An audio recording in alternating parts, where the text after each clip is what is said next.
어떤 소송을 시작하기 위한 어떤 전초전이라고 볼 수가 있습니다.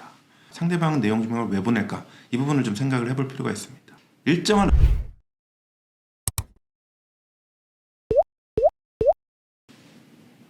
안녕하세요. 박원경 변호사입니다. 이번 시간에는 지난 시간에 이어서 터무니없는 법적 조치를 당했을 때 그 대응 방법으로서 터무니없는 어떤 내용 증명을 받게 되었을 때 당황할 수가 있는데 어떻게 해야 될까? 이에 관해서 좀 설명드리고자 합니다. 보통 이렇게 많이 질문하세요. 말도 안 되는 내용 증명을 받았다. 말도 안 되는 어떤 통고서를 받았다.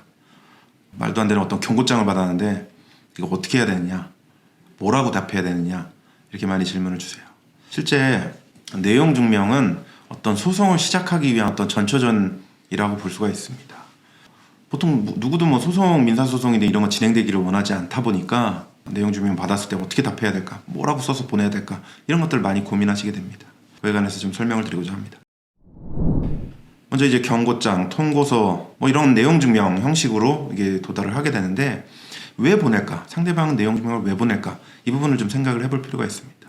일정한 의사표시를 할 때는 내용 증명으로 해야만 되는 경우들이 있습니다.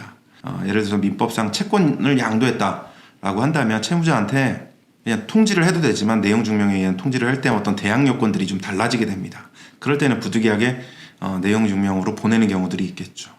또는 일정 시점에 내가 철회권이든 취소권이든 해제권이든 이런 걸 행사를 했다라는 거를 나중에 입증하기 위해서, 왜냐하면 내용 증명은 거기에 날짜도 적혀 있고 우체국에서 보관을 하고 언제 발송했다, 상대방이 도달했다라는 부분까지도 조회를 해보면 입증을 할 수 있기 때문에 이런 거를 위해서 그냥 전화든 문자든 보낼 수 있음에도 부득이하게 이게 내용 증명으로 보내는 경우들이 있습니다. 그리고 또 하나는 상대방을 심리적으로 압박을 해서 임의 이행을 확보하기 위해서 내용 증명을 보내는 경우도 있습니다. 우리가 말로 하는 것보다는 어떤 서류나 서면으로 보냈을 때 더 경고적이든 압박하는 그런 기능들이 있기 때문에 내용 증명으로 보내는 경우가 있죠. 그래서 언제까지 답변하지 않으면 형사 고소를 하겠다, 민사 소송을 하겠다, 법적 조치를 하겠다, 이런 내용들을 담아서 보내기도 합니다. 그래서 첫 번째의 경우보다는 두 번째의 경우, 이런 경우들이 훨씬 많겠죠. 또 하나는 증거 확보를 하기 위해서 내용 증명을 보내는 경우도 있습니다.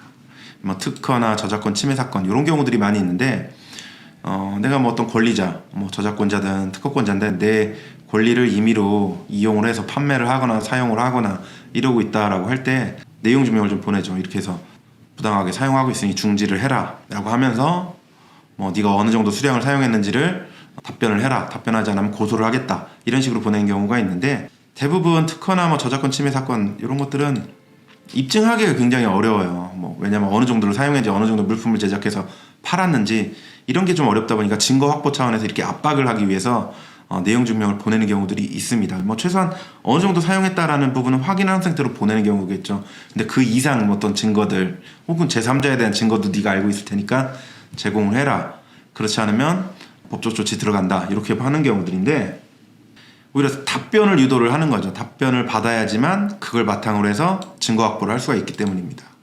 예를 들어서 언제 빌려간 돈 갚아라 라고 했더니 내용 증명 답변으로 요즘 아직 어려우니까 좀 갚을 시간을 달라 라고 반응을 했다라고 해볼게요. 답변으로.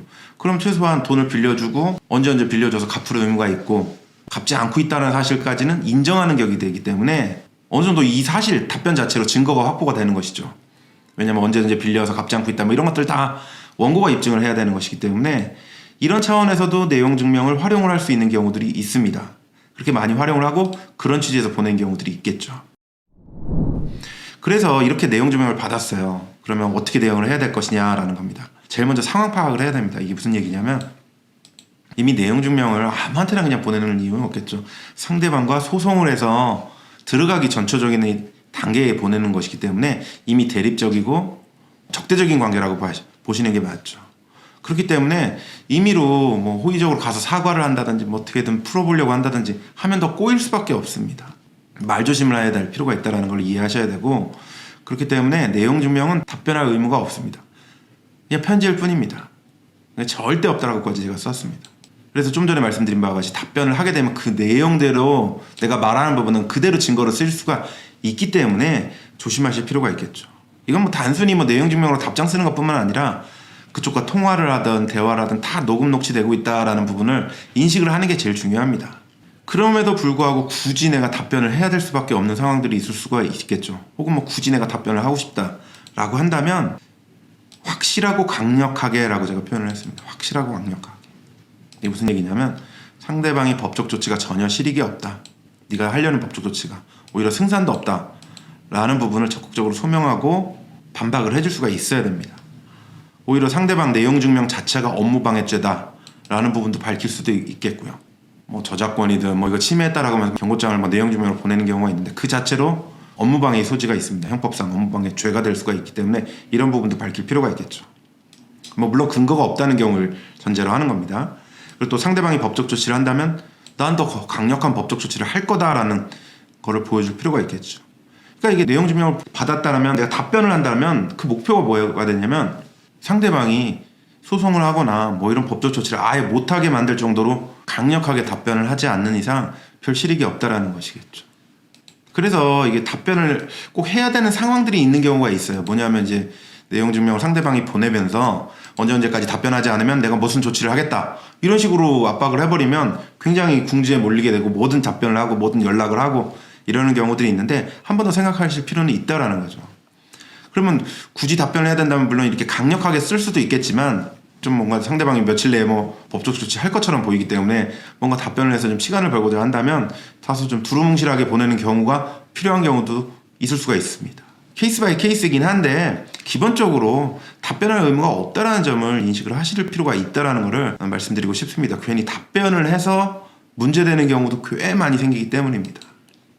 그래서 이번 시간에는 터무니없는 내용 증명 이런 걸 받았을 때 어떻게 대응해야 될지 라는 부분과 관련해서 영상을 제작했습니다. 본 영상과 관련해서 궁금하신 부분이 있으면 언제든 또 뭐 질문 주시고 제안 주시고 하면 저희가 또 반영하도록 하겠습니다. 감사합니다.